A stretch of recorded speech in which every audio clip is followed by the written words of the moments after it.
Ils brûlaient les maisons. Ils tiraient sur les gens. Ils tiraient sur leurs troupeaux. On a beaucoup souffert.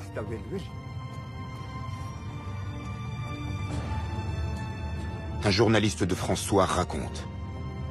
En 3 jours, des milliers d'indigènes sont tués.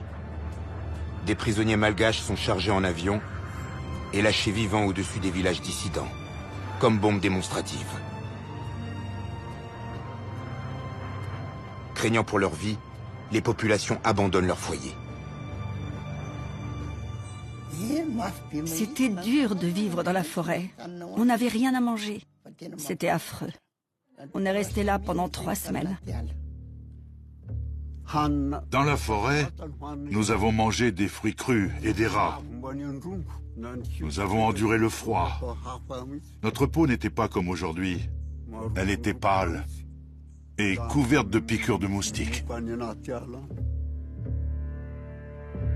La répression judiciaire prolonge la répression militaire. Accusés sans preuve, les élus malgaches sont arrêtés au mépris de leur immunité parlementaire.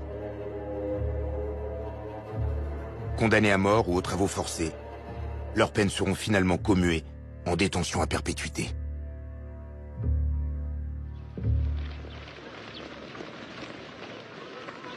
Après des mois de violence, des villages entiers se soumettent sous l'œil des caméras. La leçon est claire.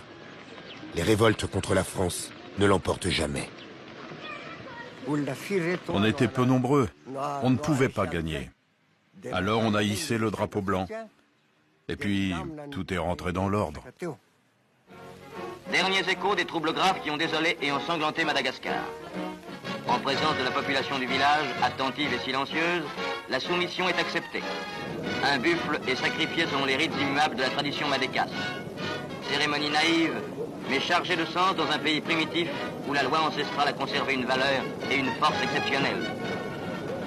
Marqués au fond du sang expiatoire, ces égarés d'hier reprendront place dans cette communauté de l'Union française qui ne peut vivre et prospérer que dans le calme et la paix.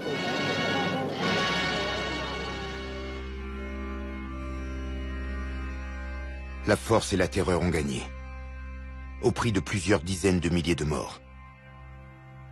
L'île Rouge n'a jamais aussi bien porté son nom. Cette tuerie est encore inscrite dans la mémoire collective malgache. Chaque année, un deuil national rappelle ces journées de sang. La France a oublié.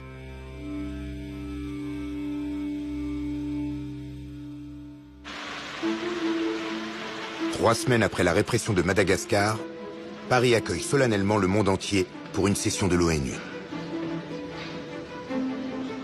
Au palais de Chaillot, les 58 États membres votent la Déclaration universelle des droits de l'homme.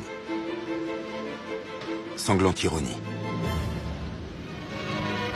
Permettez aux représentants de la France de dire sa fierté d'avoir vu adopter à Paris la Déclaration des droits de l'homme.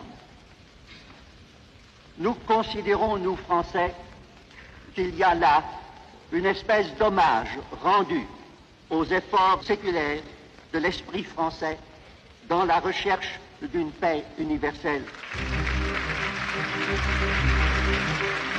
À la veille des années 50, après 5 ans de répression ininterrompue, la France est parvenue à maintenir la tutelle sur son empire. Le Maghreb et Madagascar sont rentrés dans le rang. Aux Antilles, la départementalisation a calmé la contestation, mais la situation reste tendue. Seule l'Indochine s'est